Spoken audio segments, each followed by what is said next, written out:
Ouais, je crois que c'est bon. Désolé.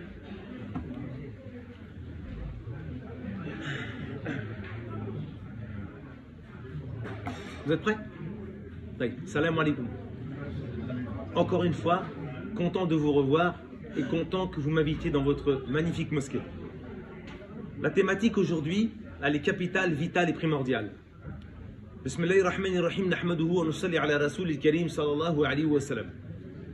Je suis sûr que vous avez tous la réponse. Quand vous rentrez dans votre magnifique mosquée, à droite, qu'est-ce qu'il est marqué sur le mur? Veuillez respecter le voisinage. Si je ne me trompe pas, c'est bien ça? C'est bien ça? Vous ne voyez pas le panneau? Il est important. Oui, s'ils l'ont mis, c'est que vraiment il est important. Et c'est le thème d'aujourd'hui. Mes frères, il y a un fléau. Un fléau.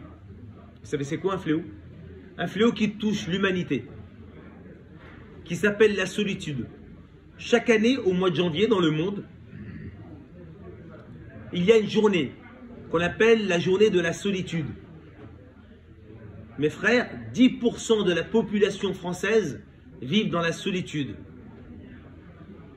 Ce qui veut dire 6 millions d'habitants. C'est une catastrophe. Nous allons voir dans cette thématique, parce que l'objectif, c'est de savoir ce que Allah propose, le prophète propose et l'islam propose concernant le voisinage. Je vous donne 2 chiffres avant de commencer un verset du Coran. 23% des habitants des grandes villes ne parlent pas à leurs voisins. C'est catastrophique. 52% des gens ne connaissent pas le prénom de leurs voisins de palier.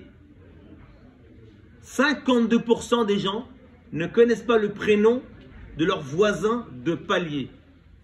Des années, on monte, on descend, on voit des gens, on ne sait pas qui ils sont.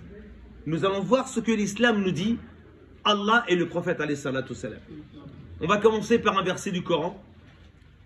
Dans Surat Nisa, chapitre 4, Surat médinoise, verset 36.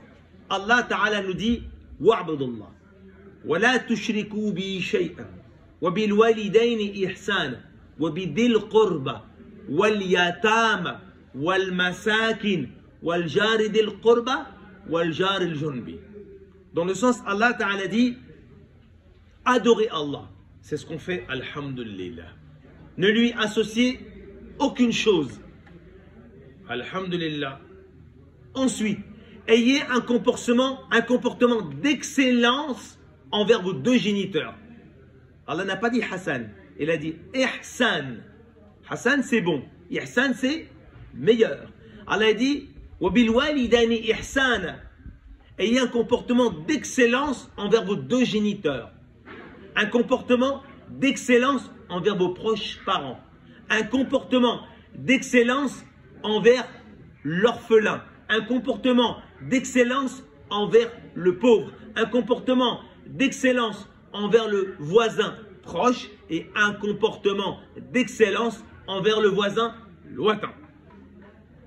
C'est qui le voisin? Le grand savant Ibn Hajar al-Asqalani du 7e siècle.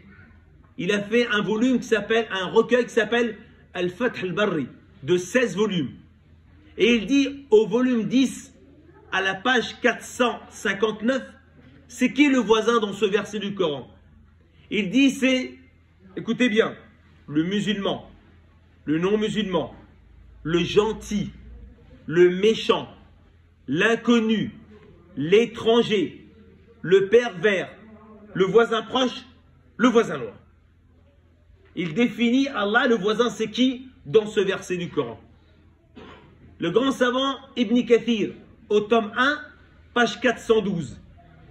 Il dit dans son Eshezet, c'est qui le voisin proche et le voisin loin dans ce verset du Coran?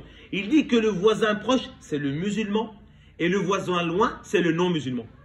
D'autres savants encore expliquent c'est qui le voisin. Il dit que le voisin proche, c'est celui qui est à proximité, et le voisin loin, c'est celui qui est éloigné. Tant qu'il en soit, les savants depuis des siècles ont ouvert des fenêtres pour discuter c'est qui ce voisin qu'Allah mentionne dans le Coran, et il le mentionne 2 fois. Les parents une fois, l'orphelin une fois, le pauvre une fois, les proches parents une fois, mais les voisins 2 fois. Et Allah il insiste dessus. Très bien, nous allons commencer par un hadith du prophète Mohammed sallallahu alayhi wa sallam qui se trouve dans le recueil de l'imam At-Tirmidhi au tome 4, page 551, hadith 2305, authentifié par les muhaddithoun, où le prophète alayhi salatu salam est avec les compagnons dans la mosquée. Il va les mettre au pied du mur, un interrogatoire. Et il leur dit, regardez bien, qui parmi vous, et c'est très important, qui parmi vous est prêt à faire une action qui est importante?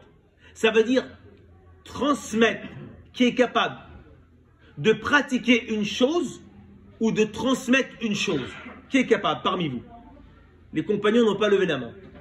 Qui est parmi vous est capable de pratiquer une chose et de transmettre une chose s'il ne le peut pas? Abu Hurairah radiyallahu anhu va lever sa main. Le prophète va lui prendre sa main. Il dit viens à côté de moi. Et le prophète va dire une chose. Il lui dit Taqi al-maharima takunu a'bad al-nas.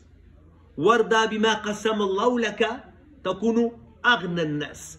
Wa ahsan ila jarika takunu mu'minan. Wa habba lin-nas ma tuhibbu li nafsika takunu musliman.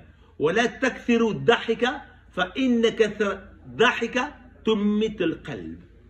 Le prophète alayhi salatu salam nous dit dans ce magnifique hadith, et il dit protège-toi des interdits d'Allah, tu seras l'homme le plus pieux de la terre.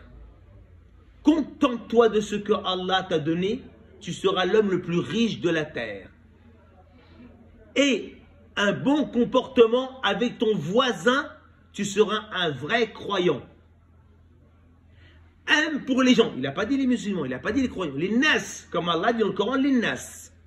Il dit, aime pour les gens ce que tu aimes pour toi-même, tu seras un vrai musulman. Et n'exagère pas dans le rire, car l'exagération du rire détruit le cœur. On se rend compte dans ce hadith que le prophète alayhi salatu salam a donné l'importance à qui? Aux voisins. Et celui qui donne de l'importance aux voisins sera un vrai croyant. Deuxième hadith. Dans le recueil de l'imam Al-Bukhari, au hadith 6018.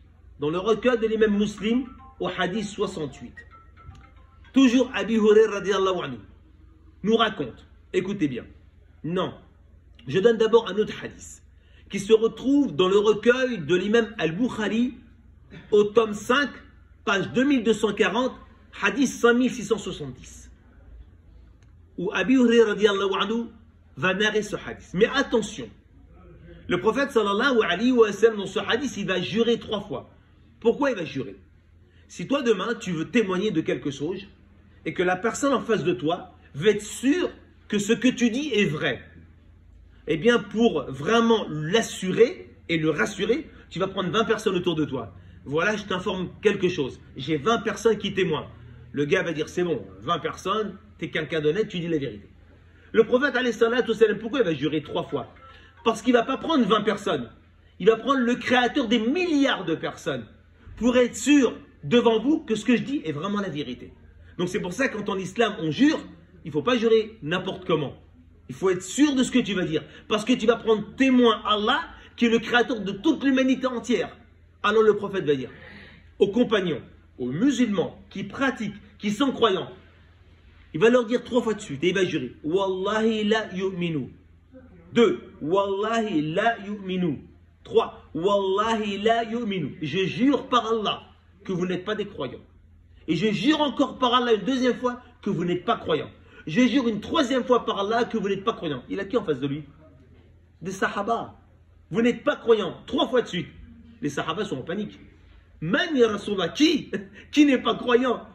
On va définir notre vie avec toi de ce qu'on a fait. Vous n'êtes pas croyant, vous n'êtes pas croyant, et vous n'êtes pas croyant, et je jure. Qui? Et le prophète va répondre Alladhi la yaman jarahu bawa'iqahu.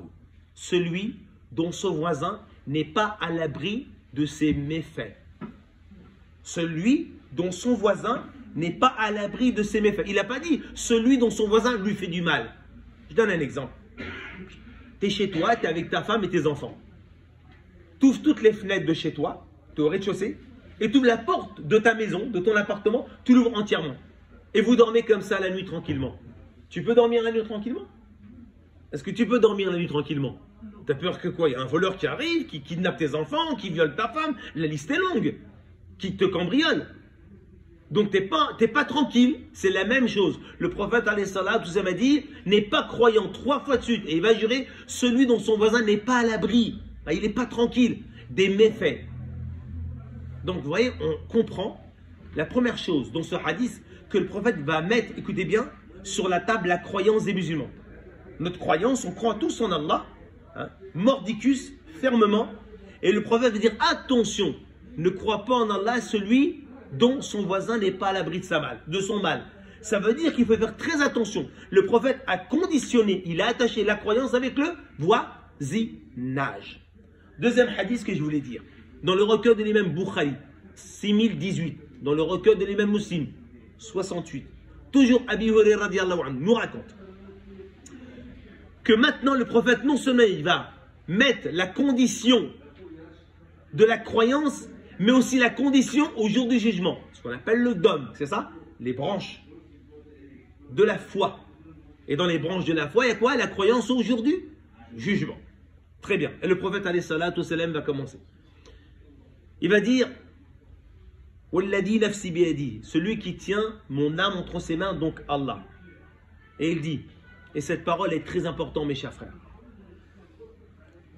Man yuminu billah wal yawm al-akhir falyaqul al-khayr aw liyasmut. 2. ومن كان يؤمن بالله واليوم الآخر فيكرم جاره ومن كان يؤمن بالله واليوم الآخر فيكرم ضيفه.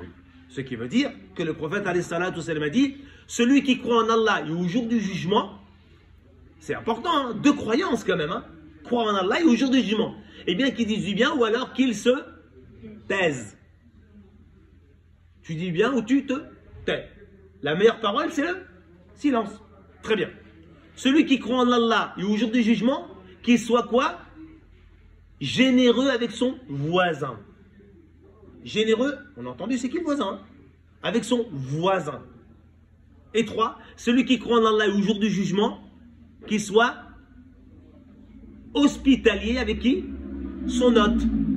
Yukrim dhayfahu. Qu'il soit généreux avec son invité. Très bien. Alors c'est qui ce voisin? Aïcha radiyallahu anha, l'imam Zuhri, Hassan al-Basri. On dit que le voisin, ce sont les 40 maisons qui habitent autour de toi. Pourquoi ils ont dit cela? Que ce sont les 40 maisons, c'est une réflexion, voire c'est une fatwa, c'est un avis juridique de Aïcha, Hassan al-Basri, l'imam Zuhri, l'imam Awza' aussi le dit. C'est parce qu'ils vont se baser sur un hadith du prophète alayhi salatu wassalam dans le recueil de l'imam Tirmidhi authentifié par les muhaddithoun. Où un jour, un homme arrive devant le prophète alayhi salatu wassalam, selon Anas. Il dit au messager d'Allah, je viens me plaindre de mon voisin le plus proche. Le prophète alayhi salatu wassalam est triste. Il appelle 2 stars, Abu Bakr et Omar radiyallahu anhu. Il leur dit, venez me voir. Ils arrivent. Et il leur dit, vous deux, Abu Bakr et Omar, allez crier devant la porte de la mosquée. Le prophète aurait pu dire, allez crier devant la porte du marché. Pourquoi il a dit la mosquée? Parce qu'au marché, il y a qui? Les musulmans, les non-musulmans, les zoroastriens, les mazdéens, les polythéistes, la liste est longue. Il a dit non, allez crier devant la porte de la mosquée où il y a ces musulmans qui font le umrah, qui font le hajj, qui payent la zakat, qui font le tarawih, qui les corps. Eux, je m'adresse à eux. Particulièrement, c'est eux que je veux. Et allez crier devant la porte de la mosquée pour leur dire que le voisinage s'étend à 40 maisons autour de vous et ne rentrera pas au paradis celui dont son voisin a peur de ses manigances. Voilà. Le prophète alayhi salatu wassalam a dit, ne rentrera pas au paradis celui dont ce voisin a peur de ses manigances. Il a peur. T'as pas fait de mal, mais il flippe de toi. Il a peur. Je donne un exemple. Tu vois des gens qui marchent dans la rue, quand tu vois leur démarche, c'est une démarche rassurante des fois. Et quand tu vois des gens marcher dans la rue, tu vois leur démarche et te fait peur. Ah oui, tu as des démarches qui font peur. Et tu as des démarches rassurantes. C'est la même chose. Des fois, tu vois quelqu'un qui s'approche de toi, la nuit, tu es tout seul sous l'abribus, il court vers toi. C'est pas rassurant. C'est la même chose. Le prophète alayhi salatu wassalam dit, ne rentrera pas au paradis celui dont son voisin n'est pas à l'abri de ses manigances. 40 maisons autour de toi. Alors le voisin, c'est important ou c'est pas important? Il y a deux trajectoires dans notre religion. Il y a deux trajectoires. La trajectoire qui est verticale et la trajectoire qui est horizontale. La trajectoire verticale, on la connaît tous. Le Coran, le dua, le dhikr, la prière, c'est ça? Le ramadan. Toutes les relations intimes avec Allah, qu'elles se passent en collectivité ou individuelle. Et il y a les trajectoires qui est horizontale. C'est quoi? Le voisinage, ta femme, tes gosses, tu voles pas au boulot, tu triches pas, tu mens pas, tu gênes pas les voisins. La liste, elle est longue. C'est vrai? Donc c'est la relation avec les créatures d'Allah. Alors il y a la relation avec le Créateur et il y a la relation avec les créatures du Créateur. Hadith dans le recueil de l'imam Ahmed, selon Anas radiyallahu anhu. Le prophète alayhi salatu wassalam rentre dans la mosquée. Il voit les compagnons en train de discuter. Il leur dit, de quoi discutez-vous? Ô messager d'Allah, nous sommes en train de discuter d'une femme qui est décédée. Ah bon? Qui est cette femme? C'est une femme qui est priée la nuit en sus des prières obligatoires. Et qui jeûnait les jours en sus des jours obligatoires. Nafila, nafila. La nuit, elle prie, elle se lève la nuit. C'est une bombe atomique. Et le jour, pareil, elle jeûne. C'est une bombe atomique. Le prophète, alayhi salatu wassalam, va leur poser la question. Ah ouais, comment était-elle avec ses voisins? Et ils vont dire, ô messager d'Allah, nous avons appris que c'est une femme exécrable. Certains la traitent de peste. Elle fait la misère à tous ses voisins. Et le prophète de répondre, la khayra fiha hiya finnar. Point de bien en elle, elle est en enfer. Ouais. Elle nous dépasse dans la prière, de nuit et dans le jeûne. Et le prophète, alayhi salatu wassalam, qu'est-ce qu'il a dit? Il n'y a pas de bien en elle, elle est en enfer. La suite du hadith, ils vont évoquer une autre femme qui est morte ce jour même. Et le prophète, alayhi salatu wassalam, qui est cette femme? C'est une femme qui prie normalement, comme tout le monde, et qui jeûnait pas plus que les autres, comme tout le monde. Mais c'est une femme tellement généreuse qu'elle donnait du fromage à ses voisins. Et le prophète, alayhi salatu, on va dire d'elle, quant à elle, elle est au paradis. Alors on se dit, en fin de compte, mes relations verticales avec Allah suffiront pour que je rentre au paradis? Loin de là, on se met le doigt dans l'œil. Il faut que tu aies des relations avec le Créateur et des relations avec les créatures du Créateur. C'est des conditions. Le Coran l'a prouvé, les hadiths que j'ai mentionnés l'ont prouvé, et les savants et les compagnons l'ont expliqué. Maintenant, comment ils étaient les compagnons avec les voisins? Il y a un hadith qui fait froid dans le dos. Il est rapporté par Ibn Abbas radiyallahu anhu, éminent compagnon. Il se trouve dans Adab al-Mufrad de l'imam al-Bukhari, ou hadith 112. Vous le trouvez dans Kafsh al-Sita de l'imam al-Bazzar, où le prophète alayhi salatu wassalam nous dit, je vous le dis en arabe et en français, il dit, Ma amanabi. Waouh! Tout à l'heure, il a mis la condition sur la croyance en Allah. Après le deuxième hadith, c'est la croyance au jour du jugement. Maintenant, c'est la croyance au messager d'Allah. On va rester musulman, on va sortir de l'islam. Regardez bien. Ma amanabi. Man bata. Ma amanabi. Man bata shab'an. Wa jaruhu ila junbihi. Ja'i'an. Wa ya'lamu bi. Le prophète alayhi salatu wassalam a dit, ne crois pas en moi. Il parle à qui là? Il parle aux sahaba. Ne crois pas en moi. Celui qui dort le soir, le ventre plein, rassasié, repu. Ne crois pas en moi. Celui qui dort le soir, le ventre plein, et il est au courant, ya'lamou, il est au courant que son voisin, jarou, que son voisin a le ventre vide. Ja'i'an, a faim. Toi, tu vas dire, je suis pas au courant, moi. Ah, je ne savais pas. Pourquoi on ne sait pas? Parce que 53%, 52% des personnes ne connaissent pas le prénom de leur voisin. Pourquoi on ne sait pas? Parce que 23% des gens des grandes villes ne parlent pas à leurs voisins. Mais c'est quoi notre religion? Notre religion n'est pas une religion monarchiale. La religion musulmane ne nous a pas invités à devenir des moines et vivre dans des grottes, chacun dans son coin. Non, le prophète, alayhi salatu salam, il rentre à Médine, la première chose qu'il fait le lundi 12 Rabi', il fonde la communauté musulmane, fondée sur la mosquée. Il fonde la Oumma n'a jamais existé à la Mecque. Les musulmans étaient dispatchés, ils étaient persécutés. Et là, la première communauté musulmane au monde va naître à Médine, basée sur une mosquée. Il va fraterniser les musulmans. Innamal mu'minun ikhwa. Fa aslihu bayna akhawaykum. Wa taqullah. La taqwa, c'est pas que pour le ramadan. La taqwa, c'est dans la fraternité. Allez, on va voir comment les compagnons se comportaient. Dans le recueil de l'imam At-Tirmidhi au 1943 et dans le recueil de l'imam Bukhari au 5030, Abdullah ibn Amr ibn As radiyallahu anhu, éminent compagnon, narrateur de hadith, il part même dans les campagnes militaires. Il raconte: je suis revenu de mes activités en fin d'après-midi, je rentre dans mon enclos, je prends une petite bête que je sacrifie, je la dépece, je la donne à ma famille qui s'en occupe, je reviens après et je leur dis: écoutez bien, avez-vous donné de la viande à notre voisin juif? Vous avez bien entendu ce que j'ai dit, hein? Avez-vous, il est dans le Bukhari, dans le Muslim, avez-vous donné de la viande à notre voisin juif? Et il se répète 2 fois. Avez-vous donné de la viande à notre voisin juif? Il se répète 3 fois.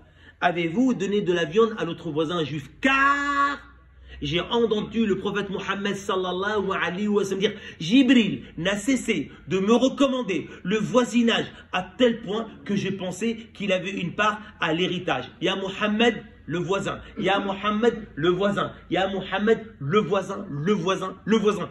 Jibril n'a cessé de me recommander le voisinage à tel point que j'ai pensé qu'il avait une part à l'héritage. Tellement il m'a recommandé le voisin. Je me suis dit: c'est bon, l'héritage c'est pour le voisin.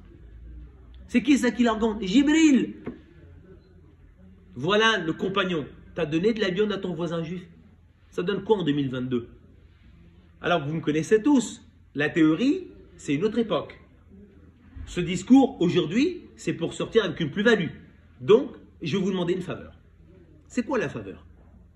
C'est qu'avant que le ramadan arrive, si ce n'est pas trop tard, et tant mieux pour ceux qui l'ont fait, parce qu'ils vont décoller, mais ceux qui n'ont pas encore fait cette action avant la fin du ramadan, moi le premier, chacun de nous, on rencontre notre famille, et on décide que ce soir, voire maximum demain soir, on prépare un petit plat de nos spécialités, on va frapper à la porte de notre voisin. Bonjour monsieur. Bonjour, je suis votre voisin. Vous me connaissez? Oui, je vous croise depuis des années, je me présente, je m'appelle telle personne, Mustapha, Karim, Faisal, peu importe. Et voilà, c'est le mois du Ramadan, c'est un mois béni, c'est un mois où il y a beaucoup de récompenses et vous savez que le monde entier est jeune, le monde musulman, et donc on a pensé à vous offrir ce petit plat parce que ça nous fait plaisir. Comment il va être le voisin en face? Il va être comment? Il va être heureux ou il va pas être heureux? Il va être aux anges. Et quand tu rends joyeux quelqu'un, comment tu es dans ton cœur? Tu es content ou tu n'es pas content? Quand tu donnes 10 € à un pauvre dans la rue, tu es content ou tu n'es pas content quand tu as fait ce geste? Ça te fait du bien, hein? Ça te fait du bien. Ça te fait du bien quand tu rends joyeux les gens. Eh bien, ça va te faire du bien. Aujourd'hui, on ne sait pas se faire du bien. On sait se faire du mal, mais on ne sait pas se faire du bien. On a besoin de quoi? De se faire du bien dans notre foi. On a besoin de quoi? D'être heureux dans notre religion. Et ça, c'est important. Entre parenthèses, on faut être fier de notre religion. Vous savez que là, actuellement, il y a 790 millions de personnes qui tous les soirs font le tarawih dans le monde entier. Trouvez-moi un rassemblement comme ça sur la planète. 790 millions de personnes qui prient dans les mosquées. On n'est pas fiers? On est heureux. Vous avez vu quelqu'un qui est capable de réunir autant de monde, si ce n'est le créateur de l'univers? Voilà. Donc c'est pour ça que le prophète alayhi salatu wassalam, dans le 2630 de l'imam Abu Daoud al-Tayalisi, le prophète alayhi salatu wassalam va s'adresser à Abu Dar. Vous connaissez le Abu Dar? Abu Dar al-Rifari, de la tribu des Rifar. C'est un ancien voleur, hein, converti à l'islam, très bon musulman. Il va lui dire: ô Abu Dar, n'hésite pas Écoute bien. Ô Abu Dhar, n'hésite pas à rajouter de l'eau dans la sauce afin de l'augmenter pour que tu puisses en donner à tes voisins. Il parle à Abu Dhar, le compagnon qui a de la connaissance, de la pratique, qui a accompagné le prophète. Il dit, ô Abu Dhar, n'hésite pas à rajouter de l'eau dans la sauce pour augmenter le volume afin d'en donner à tes voisins. Ça veut dire quoi? Ça veut dire qu'à partir de maintenant, quand toi ou ton épouse, vous allez faire les courses au magasin, vous ne faites plus les courses pour vous-même. Vous faites les courses avec l'intention d'en donner à qui? À votre voisin. Donc tu rajoutes un peu plus d'ingrédients.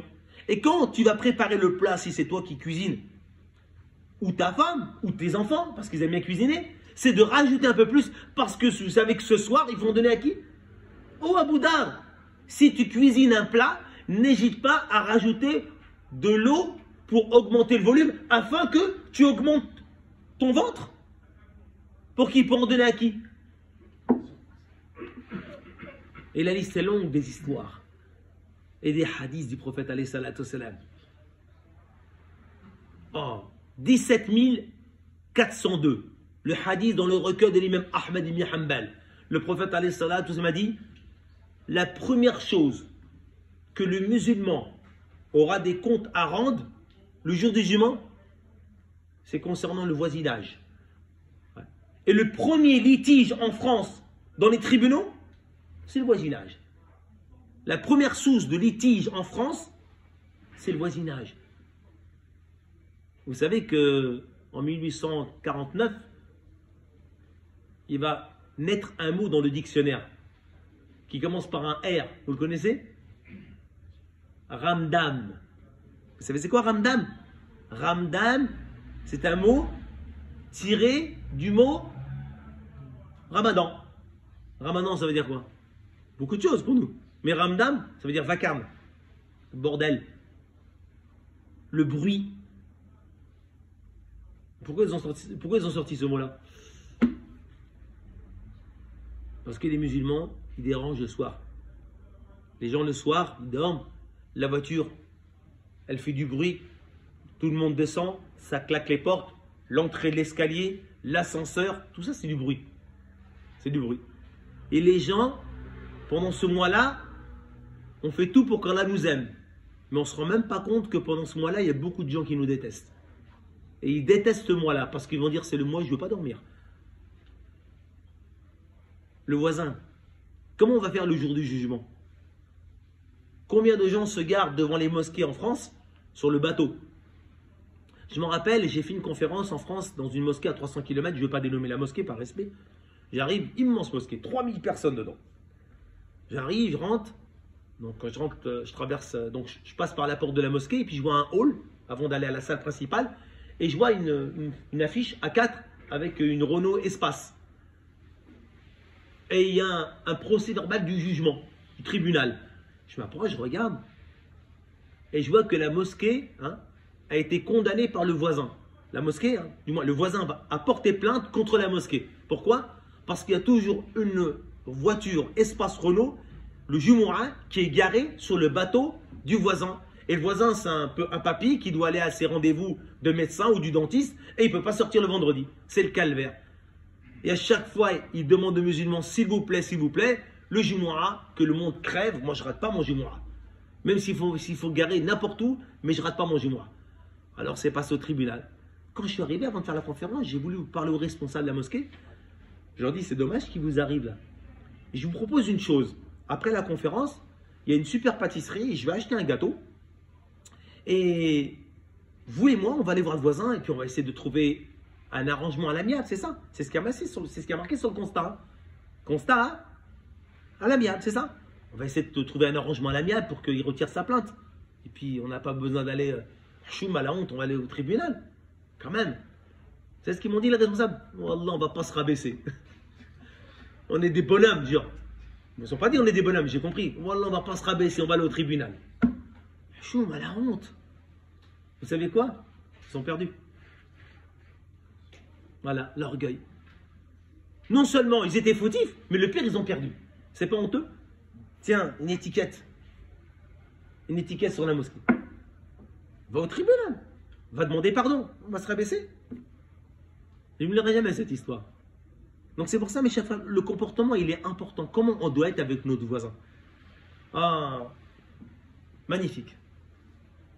Le prophète, alayhi salatu wassalam, il s'adresse aux musulmanes. Ah oui, maintenant, les femmes aussi. Dans le recueil de l'imam Abu Daoud at-Tayalisi, le prophète, alayhi salatu wassalam, dit: ô femmes musulmanes, n'hésitez pas à faire des cadeaux à vos voisines, ne serait-ce qu'un pied de mouton. Magnifique ce hadith. Ô femmes musulmanes, n'hésitez pas à faire des cadeaux à vos voisines, ne serait-ce qu'un pied de mouton. Allez, les anciens. Moi, je me rappelle, quand j'étais petit, quand ma maman, elle partait aller visiter une voisine, elle me prenait, je ne restais pas à la maison. Et à chaque fois, ma mère ouvrait le placard, vous connaissez la suite, elle prenait 1 kilo de sucre et 1 kilo de café. Parce que Eid, ça ne se faisait pas. C'est vrai? C'est mal poli, ça ne se faisait pas. Et elle partait chez la voisine. Elle ramenait quoi? Du sucre et du café. Bon, maintenant, tu ramènes un gâteau. Ça, nos mamans, elles étaient illettrées. Elles ne savaient ni lire ni écrire. Mais elles savaient que c'était impossible d'aller chez quelqu'un les mains vides. Et pourtant, elles ne savaient pas lire et écrire, nos mamans, à l'époque. Mais elles connaissaient la sunna qu'elles ont héritée de leurs ancêtres. Aujourd'hui, tu es champion du hadith, tu connais Bukhari Muslim par cœur, mais pour pratiquer ça, on n'est pas des champions. Voilà nos mamans, qui ne connaissaient rien par rapport à nous, mais respect pour elles. Ô femmes musulmanes, n'hésitez pas à faire des cadeaux à vos voisines, ne serait-ce qu'un pied de mouton. Est-ce qu'on a fait un cadeau à nos voisins pendant le mois du Ramadan? Le prophète, alayhi salam, il parle du quotidien. Nous, c'est événementiel, c'est un mois dans l'année. Est-ce qu'on a fait un cadeau aux voisins? Est-ce que pendant ce mois-là, j'ai offert une boîte de gâteaux? J'ai pas envie de vous poser la question parce que s'il y en a 2-3 qui lèvent la main, les autres, ils vont être mal à l'aise. Donc, je pose pas la question. Est-ce qu'on a offert pendant ce mois du Ramadan une petite soupe, une spécialité? Un couscous, un tiep, un ritaï, un biryani, quelque chose, une spécialité à nous. Est-ce qu'on a offert à notre voisin un petit plat? Je pose pas la question. Parce qu'après, les autres vont être mal à l'aise. Mais le prophète, alayhi salatu wassalam, il a posé les questions aux Sahaba, au Abu Dar. Si tu prépares un plat, tu rajoutes de l'eau pour augmenter le volume, pour en donner à tes voisins. Aux femmes musulmanes, n'hésitez pas à faire des cadeaux à vos voisines, ne serait-ce qu'un pied de mouton. Parce qu'un pied de mouton, c'était important à l'époque. Ils crevaient de faim. Ils avaient des pierres attachées au ventre. C'était énorme à leur époque. Donc tu passes à la pâtisserie? Non, petite spécialité maison. Mes frères, qu'est-ce qui nous arrive? Où est le voisin en islam? Allah en parle, le prophète en parle, les compagnons le font. Vous savez, dans le Mourni de Ibn Qudama al-Maqdisi, il dit que Ibn Abbas, radiyallahu anhu, éminent savant compagnon, dit que nous, les Arabes, nous avions 3 qualités avant l'islam que l'islam a adoptées et les musulmans ont adoptées. Pourtant, avant l'islam, c'était pas joli, hein? Ouais, nous, les Arabes, on avait 3 qualités avant l'islam que l'islam et les musulmans ont adoptées. 1, écoutez bien, on était généreux avec notre voisin. 2, on ne divorçait jamais avec nos épouses quand on avait passé la majorité de notre vie avec elles. Tout à l'heure, il y a une femme marché, elle me dit 22 ans de mariage, je vais divorcer. 22 ans de mariage, ma soeur. J'en ai ras le bol de ce mec. Jamais. On divorçait quand on avait passé la majorité de notre vie avec nos épouses. On était généreux avec notre voisin. Et quand un invité arrivait, on courait, pourquoi? Pour être au meilleur auprès de lui. Ça, c'est 3 qualités que l'islam a adoptées. Alors, je vais vous raconter une belle histoire. Le grand savant que vous connaissez, Mohammed ibn Abdullah ibn Sahl al-Tustari de 237. Il est de Tustar et mourra à Bassora. Grand savant érudit de l'islam. Il est chez lui et il a un voisin mazdéen. Vous savez, c'est quoi un mazdéen? Ils existent aujourd'hui. Cherchez dans... Vous verrez, je ne donne pas le pays, mais ils existent aujourd'hui. Les mazdéens, ce sont des adorateurs de feu. Ils adorent le dieu Mazda. Ils ont toujours existé, ils existent encore. Et il avait son voisin mazdéen. Vous voyez, les musulmans à l'époque, les grands savants, ils n'avaient aucun problème à avoir des... Pas des non-musulmans, pire, des adorateurs de feu. Nous, aujourd'hui, on dit qu'il faut hijra, il faut immigrer. Tu vas immigrer où? Des adorateurs de feu à côté d'eux, il n'y a aucun problème pour eux. Ils vivaient en communauté. Et l'adorateur de feu, le mazdéen, tous les soirs, écoutez bien, les pollutions rentrer dans sa maison. Ouais, parce qu'ils n'avaient pas de latrine à l'époque. Donc, toutes les pollutions, l'urine et tout ça, ben les murs, c'était pas du parpaing, c'est de la terre. Et ça s'écoulait, ça creusait et c'est rentré chez lui. Et pendant des nuits, des mois et des années, il retirait ces pollutions-là. Qu'est-ce qu'on ferait nous aujourd'hui en 2022? Qu'est-ce qu'on ferait en 2022 si ton voisin il est saleté qui rentre chez toi? Nous, il y avait l'ancienne époque, le coup de balai. Si ça ne marche pas, tu vas le voir. Puis ça ne marche pas, c'est la police. Imaginez-vous. Alors, ça a duré des années. Et un jour, mais vous allez voir, hein, les savants, c'était des savants pratiquants. C'est ça la différence d'aujourd'hui. Et un jour, Salim ibn Abdallah Toussari, il est devenu malade. Et il savait que c'était la fin pour lui. Alors, il est parti voir son voisin. Il a dit, je t'invite chez moi. Et il invite un adorateur de feu chez lui, hein, le savant. Déjà qu'on invite vite notre voisin avant la fin du ramadan quand même, j'espère. Il invite le masdéen, l'adorateur de feu chez lui. Il lui dit, je veux te parler. Oui. Voilà, tu me connais? Oui, je te connais. Il dit, voilà, ça fait des années que toutes tes pollutions, hein, elles rentrent chez moi. Et je les nettoie. Et voilà, je le supporte. Mais je vais quitter ce monde-là. Et mes héritiers qui vont hériter la maison et qui vont vivre là-dedans, j'ai peur qu'ils ne le supportent pas, ce que je supporte, et qu'ils rentrent en conflit avec toi. Waouh! J'ai peur qu'ils ne le supportent pas. Moi, je supporte, mais j'ai peur qu'ils rentrent en conflit avec toi, qu'ils te prennent le chou.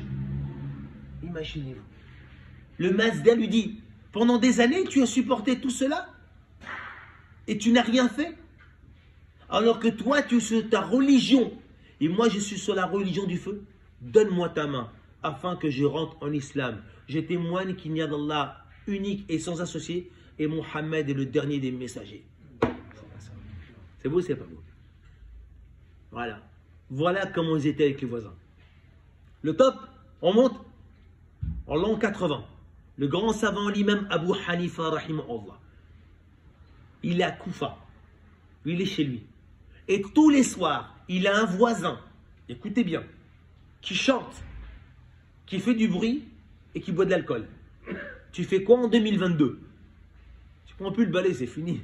Tu montes direct. Et tu vas crier, et tu vas sortir tes muscles, et tu vas dire, qu'est-ce que c'est que ce truc-là? Et si ça ne marche pas, tu appelles la police. Regardez bien, il supporte pendant des mois et des années. Le type, il chante, il crie, il boit de l'alcool. Et tous les soirs quand il chante, dans sa chanson, il y a un refrain. C'est quoi ce refrain? Où est le temps où les voisins étaient des amis et quand ils étaient en détresse, ils venaient à leur secours. Bah, à force, l'imam Abu Hanifa, cette musique, ce refrain, il s'en est rappelé tous les soirs. Un soir, parmi tant de soirs, pas de musique, pas de cris, pas de bruit. Qu'est-ce qu'on dit en 2022? Dua mustajab. C'est ça? Oh, ma dua a été acceptée. Allahu Akbar, alhamdulillah. C'est ce qu'on dirait. Bon débarras. L'imam Abu Hanifa, le matin, il tape à la porte du voisin. Non, fais pas ça, fais pas ça. Nous, les musulmans en France, on ferait pas ça. Laissez-moi tranquille. Il tape à la porte du voisin. La femme, elle ouvre la porte. Elle dit, vous me connaissez? Je suis Abu Hanifa, oui. Je suis inquiet, car hier, je n'ai pas entendu de bruit. Ça passe même pas dans notre tête. C'est pas logique, c'est pas normal. C'est pas normal, ça. Une phrase comme ça passe même pas dans notre tête. Soit c'est l'imam Abu Hanifa qui est fou, ou soit il y a un problème dans notre cerveau. En vérité, c'est le cœur, c'est pas le cerveau. Il a dit, je comprends pas, j'ai pas entendu de bruit. La femme va dire, oui, effectivement. Mon mari a été arrêté par les autorités. Il a été emprisonné car il a des dettes. Qu'est-ce qu'on dit en 2022? Dua mustajab. Allahu Akbar. Ça marche le din. Non, non, non, non. L'imam Abu Hanifa, et accrochez-vous les gars, il part voir le juge. Et dit, vous me connaissez? Oui, le grand savant Abu Hanifa, que veux-tu? J'ai appris que mon voisin s'est fait emprisonner car il a des dettes. Tenez, je viens payer ses dettes. Non, ça passe pas dans notre tête, les frères. Ça passe, c'est pas normal. Est-ce que lui, il est pas normal? Ou il y a quelque chose qui est pas normal dans notre tête en 2022? Allah, Allah, Allah, Coran, Coran, hadith, hadith. pour la pratique, on a des millénaires. On a des millénaires. Je viens payer l'aide. Non, on ne ferait même pas ça. Le juge, il accepte. Abu Hanifa, il sort dehors, il est sur sa monture. Le geôlier, il arrive. Il ouvre le cachot, tu es libre. Mais comment ça se fait que tu es libre? Tu as été libéré, c'est le juge. Ah bon? Il va voir le juge. Pourquoi vous me libérez? Parce que ton voisin Abu Hanifa a payé ta tête. Il sort. Il voit dehors, sur la rue, Abu Hanifa sur sa monture. Abu Hanifa dit, monte, je t'emmène chez toi gratuitement, Uber. Et quand il monte sur la monture, il avance. Abu Hanifa lui parle. Il lui dit, t'es sûr qu'on n'est pas une époque où les voisins ne sont pas des amis et quand ils sont dans la détresse, ils viennent par leur secours? Il dit, tends-moi ta main. Plus jamais je te ferai du tort. J'embrasse l'islam. On va sortir des hadiths, des versets du Coran, tout au long de la discussion et des histoires. Il y en a l'appel. 14 siècles sur le voisin. Alors pour pas tarder mes chers frères, je vais terminer avec une anecdote qui m'a touché. Vous savez que notre mosquée depuis 18 ans, quand arrive la fin du mois du Ramadan, nous offrons des pâtisseries à tous les voisins, musulmans et non musulmans. On en prépare à peu près 2000 pâtisseries. Tout le monde s'y met. Des assiettes bien garnies. Et on part des équipes de 4-5. Déjà, je crois qu'on est une trentaine, on est prêts. Et on part chez tous les voisins, musulmans et non musulmans. On tape à la porte. Bonjour monsieur, bonjour madame. Nous sommes les musulmans de la mosquée. Voilà, vous savez que c'était le mois du Ramadan. Et pour clôturer ce mois du Ramadan, nous faisons la fête. Et nous voulons vous offrir une pâtisserie, une assiette de pâtisserie pour le bruit occasionné, au cas si on vous a gêné. C'est beau ou c'est pas beau? Les musulmans sont contents. Quand on a fait la dernière fois, l'année dernière, écoutez bien, 5 femmes se sont converties à l'islam devant leur porte. Non, on n'a pas cherché à convertir les gens, hein, c'est pas notre but. Hein. Nous, on fait ça de bon cœur. 5 femmes ont embrassé l'islam. Non, 4, une femme dans la rue carrément. Regardez bien. Et on donne aussi au préfet, au sous-préfet. J'amène au commissaire, j'amène à la députée, j'ai amené aux sapeurs-pompiers, j'ai amené à la maison des retraites, au centre sportif, au maire adjoint. La liste est longue. Le dernier jour, parce que ça a duré 2-3 jours, les gâteaux, il y avait du boulot. Le dernier jour, on a fini, on a distribué avec les copains, on a fait des équipes et à la fin, j'ai fait les élus, j'ai fait le commissariat, j'ai fait tout ça. Et on rentre, lors du Maghreb. On rentre en voiture et tout d'un coup, derrière nous, on voit un gyrophare et une sirène de police. On a vu qu'il a fait des appels de force, c'est pour nous, on s'est mis sur le côté. Il abaisse le carreau, le conducteur, il dit, vous savez pourquoi je vous arrête? Le chauffeur, mon copain, il dit non, monsieur, vous n'êtes pas ça l'orange. Et en plus, vous n'avez pas la ceinture. Je vais vous verbaliser. Il y avait une dame, policière, et un policier. Ils ont pris les papiers, ils sont mis devant nous. Moi, je dis, écoute, frère, c'est une épreuve, mais t'inquiète pas. Ce que tu as fait aujourd'hui, les récompenses que tu vas avoir auprès d'Allah, tu verras. Ça, c'est qu'une épreuve, mais aujourd'hui, c'est une journée magnifique que tu as passée. Tu n'oublieras jamais toute ta vie. Je vais un peu remonter le moral. Et on attend. Et pendant ce temps-là, il regarde les papiers, le permis et la carte grise. Et la femme, policière, elle n'arrête pas de me regarder. Et elle dit à son collègue, regarde-le, regarde-le. Et moi, je sais pourquoi il me regarde. Ils n'arrêtent pas pendant peut-être 1 minute. Et elle fait ça, comme ça. Je dis, qu'est-ce qui se passe? À un moment, la policière, elle me fait de loin, elle me fait, viens ici. Regardez ce que j'ai fait encore. Je m'approche, je me lève, oui, bonjour. Monsieur, excusez-moi, mais il me semble que je vous connais. Je vous ai vu plusieurs fois quelque part dans la ville. Oui, je suis le président de la mosquée de Massy. Ah, je m'en doutais bien, je vous ai vu plusieurs fois. Et vous allez où là? On allait à la mosquée parce qu'on a distribué des gâteaux au commissariat. Au commissariat? Ah, mais chaque année, c'est vous qui donnez les gâteaux? Oui, c'est nous. Ah, mais ils sont trop bons. Prenez, allez vite à la prière. Partez. C'est tout. Tout simple. Vous voyez? Tu fais une bonne chose, des fois tu fais une bêtise, ça arrive. Mais regardez comment Allah tabaraka wa ta'ala facilite tes tâches. Mes frères, voilà la faveur que je vous demande. Ramadan, c'est bientôt la fin de la semaine, là. Dimanche, lundi. Celui qui n'a pas encore fait, ce soir il rentre à la maison. Vous avez été gavé en hadith et en Coran et en l'histoire des compagnons et des tabi'in. Tu prends n'importe quel plat de la maison. Si tu n'oses pas y aller parce que tu es mal à l'aise, c'est pas grave. Envoie ton fils, envoie ta fille. Si tu n'oses pas y aller, tiens, tu vas chez le voisin, chez la voisine, tu ramènes ça de notre part. Tu dis c'est pour moi du ramadan. Tu verras comment les liens entre les voisins vont grandir. C'est comme ça, mes chers frères. Donc, notre objectif, c'est quoi? C'est de sortir avec une plus-value. Et le jour de l'Eid, des gâteaux, tu as des voisins autour de toi. Une assiette de gâteau à ton voisin. Une assiette de gâteau à ta voisine. Et ça, c'est très important. Une assiette de gâteau à tous ceux que tu connais. On a besoin de quoi? De faire montrer que c'est le mois du Ramadan. C'est le mois de la fête.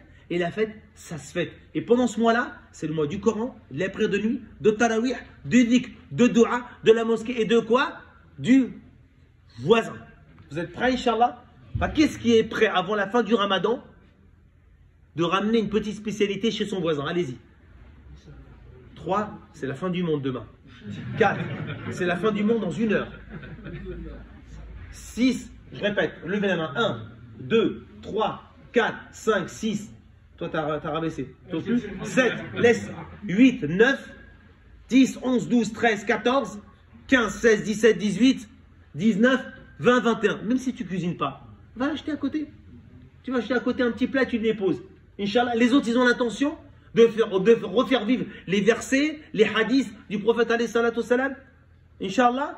سبحانك اللهم وبحمدك نشهد ان لا اله الا انت نستغفرك ونتوب اليك اللهم صل على محمد وعلى ال محمد كما صليت على ابراهيم وعلى ال ابراهيم في العالمين انك حميد مجيد سبحان ربك رب العزه عما يصفون والسلام على المرسلين والحمد لله رب العالمين. Je crois que je viens jeudi encore, c'est ça? Une dernière fois jeudi, je crois, c'est ça? Ah, jeudi, Inch'Allah, barakallahu fikum. Pourquoi dernière fois? Venez toujours. Oui, pour le Ramadan. Pas que le Ramadan. Pour le Ramadan. On a besoin de... Pour le Ramadan. Parce que nous, après, j'ai tous les gâteaux à aller acheter. Après le Ramadan, je viens, Inch'Allah. Vous m'invitez, je reviens. Barakallahu fikum. Qu'Allah vous récompense. Assalamu alaikum.